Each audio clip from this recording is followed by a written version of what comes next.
The person who will change your life is staring back at you in the mirror each morning. The question is whether you'll give them the focus and work they deserve. Ladies and gentlemen, dreamers and doers, welcome to a conversation that could potentially change the trajectory of your life. I'm deeply honored to share this time with you today. What we discuss in the next few minutes isn't just theory or motivation. It's a battle-tested blueprint for creating a life of purpose, achievement, and fulfillment. The world is crowded with distractions.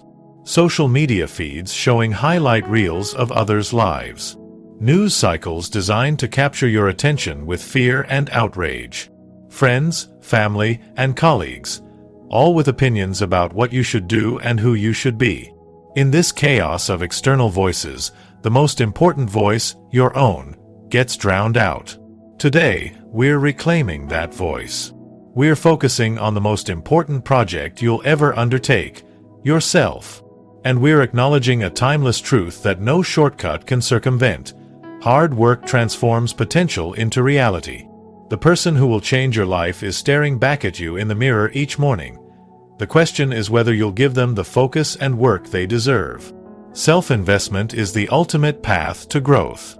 The ancient Stoic philosopher Epictetus, born a slave who later gained his freedom, taught, "Make the best use of what is in your power, and take the rest as it happens." This wisdom speaks directly to our modern struggle. We waste precious energy on matters beyond our control while neglecting the one domain where our influence is absolute, ourselves. When you focus on your own development, physical, mental, emotional, and spiritual, you create an unshakable foundation that no external circumstance can destroy. Consider how the greatest achievers in history, from artists to entrepreneurs to athletes, share this common trait. They invested in themselves when nobody else would. They read when others watched television. They practiced when others rested. They reflected when others reacted. This self-investment isn't selfish, it's necessary. Like the airline safety instruction to secure your own oxygen mask before helping others, you must build yourself before you can truly serve others. The skills you develop, the knowledge you acquire, the health you cultivate. These aren't merely personal assets but gifts you bring to every relationship and community you touch. Today's investment in yourself yields dividends for decades, affecting not just your life but the lives of countless others. Self-investment requires courage, the courage to believe you're worthy of development even when self-doubt whispers otherwise. It demands the wisdom to recognize that no one can walk your path for you, and no one else bears the primary responsibility for your growth. The question isn't whether you have time to invest in yourself, but whether you can afford not to. Discipline is freedom's foundation. This paradox confounds modern thinking, which equates freedom with absence of constraint. Yet the Stoics understood what we often forget. True freedom isn't doing whatever you want whenever you feel like it, it's having the capacity to do what matters regardless of how you feel. Discipline creates this capacity. Consider the musician who, through years of structured practice, attains the freedom to express emotions through their instrument that the undisciplined person can never articulate. Or the entrepreneur whose disciplined financial habits create the freedom to make choices based on vision rather than desperation. Roman Emperor Marcus Aurelius wrote in his Meditations, "At dawn, when you have trouble getting out of bed, tell yourself, 'I have to go to work as a human being.'" This discipline, rising to meet the day's demands regardless of mood, isn't oppressive but liberating. It frees you from the tyranny of impulse and emotion. The disciplined mind makes promises to itself and keeps them, building an unshakable self-trust that the undisciplined never know. This isn't about rigidity or joylessness, quite the opposite. Discipline creates space for sustainable joy by distinguishing between fleeting pleasure and enduring fulfillment. The disciplined person enjoys both the satisfaction of accomplishment and the knowledge that they've honored their highest commitments. When you embrace discipline, you discover that the constraints you feared weren't chains but the very structures that enable your greatest expressions of freedom. Resilience through adversity creates strength. The Japanese art of kintsugi repairs broken pottery with gold, creating something more valuable after damage than before. Your life follows this principle. Properly processed hardship doesn't destroy you but distinguishes you. Greek Stoic philosopher Seneca noted, "Difficulties strengthen the mind, as labor does the body." This insight has profound implications. When you face rejection, failure, or loss with the mindset that these experiences aren't happening to you but for you, you transform adversity into advantage. Look at any person of remarkable achievement and ask about their journey. You'll invariably hear stories of obstacles that would have defeated most others. What separated them wasn't absence of difficulty but presence of resilience. This resilience isn't innate but cultivated through deliberate perspective. When you reframe challenges as necessary teachers rather than unwelcome intruders, you extract their lessons while maintaining your momentum. The resilient person doesn't ask, "Why is this happening?" but "What can I learn from this?" They don't seek elimination of obstacles but development through them. Life will test everyone. This is certain. The question isn't whether you'll face adversity but how you'll respond when it arrives. Will you allow difficulty to define your limits, or will you use it to discover capacities within yourself you never knew existed? The strongest steel is forged in the hottest fire. The strongest character is forged in life's greatest challenges. Comparison is the thief of joy and progress. In our hyper-connected age, we're bombarded with carefully curated images of others' successes while remaining intimately aware of our own struggles. This imbalance creates the perfect conditions for comparison, which ancient wisdom has long recognized as poisonous to contentment and growth. Seneca cautioned, "We suffer more often in imagination than in reality," a warning that applies perfectly to the suffering created through comparison. When you measure your beginning against another's middle, your worst days against another's highlight reel, you participate in a comparison that can never be fair or productive. True focus on yourself requires liberating your attention from constant evaluation against external benchmarks that weren't designed for your unique journey. The philosopher Epictetus taught that freedom begins with understanding what is within our control and what isn't. You can control your effort, your responses, your principles, but not the circumstances or achievements of others. When you redirect the energy wasted on comparison towards self-improvement, you accelerate your progress while simultaneously increasing your satisfaction. Consider how often comparison steals not just joy but also accurate self-assessment. It either inflates your ego through downward comparison or crushes your confidence through upward comparison. Neither serves your growth. The antidote is simple but demanding. Become your own standard. Measure today's self against yesterday's self, celebrating progress while acknowledging areas still needing development. Intentional solitude cultivates clarity. In a world engineered to capture and monetize your attention, choosing solitude represents a revolutionary act. The philosopher Blaise Pascal observed that all of humanity's problems stem from man's inability to sit quietly in a room alone. This insight reveals the transformative power of intentional solitude, not loneliness or isolation, but purposeful time with yourself and your thoughts. When you regularly disconnect from external voices and opinions, you create space to hear your own inner wisdom.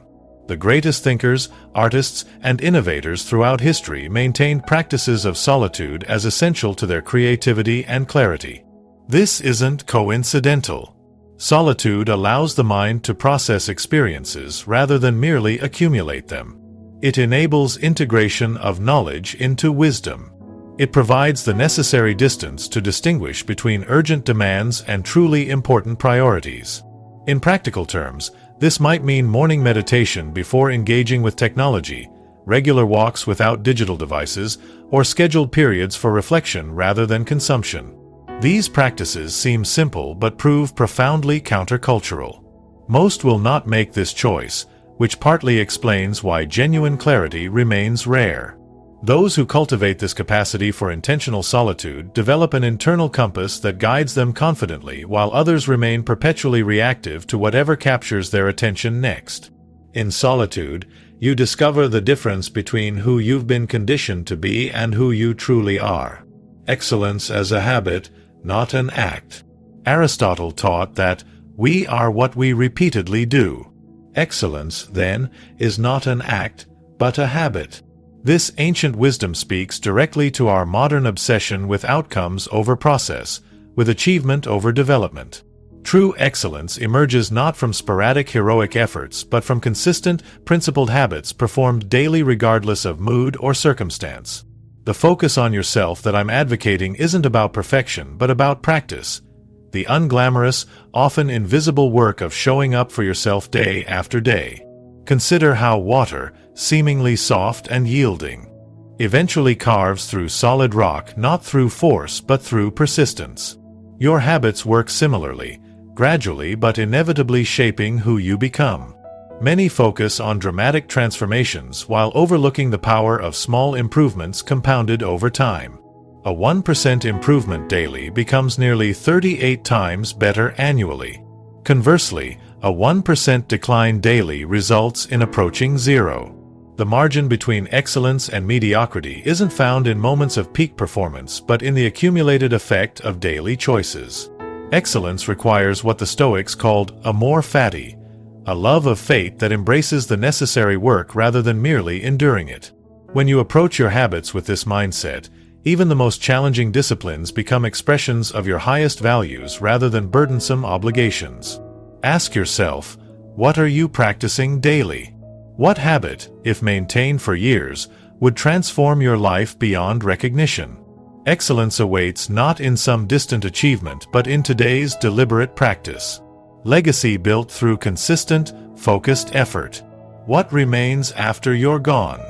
This question confronts everyone eventually, though most avoid it until too late. The Stoic perspective on legacy is particularly illuminating. Focus not on monuments or accolades but on the impact your existence has on others' lives. Marcus Aurelius wrote, "What a man's character is what he does, not what he says he'll do." Your legacy, then, is built not through declarations of intent but through consistent action aligned with your deepest values. This perspective transforms daily work from mundane obligation to meaningful contribution. When you focus on yourself, developing your skills, cultivating your character, refining your understanding, you're simultaneously creating the substance of your legacy. The effort you invest today ripples forward in ways impossible to fully calculate. Consider how many lives have been changed by teachers who never witnessed their students' ultimate achievements, by authors whose words inspired actions they never saw, by parents whose values shaped generations beyond their knowing. Your focused effort matters not just for immediate results but for its extended influence through time and relationship. This doesn't require grandiose ambitions but thoughtful attention to how your work affects others. Are you creating value that outlasts your involvement? Are you developing capabilities in others rather than dependencies? Are you building systems and relationships that strengthen in your absence? These questions guide the construction of meaningful legacy. In conclusion, the journey of focusing on yourself and working hard isn't about selfishness or isolation. It's about becoming the person capable of making your greatest contribution. It's about developing the strength to carry not just your own burdens but to lift others alongside you. It's about creating within yourself a reservoir of wisdom, capability, and character from which others can draw inspiration and support. The path won't always be clear.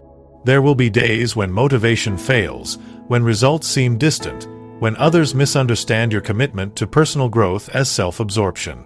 In these moments, remember that the most important conversations are between you and yourself, and maintaining integrity in these internal dialogues is the foundation of all external success.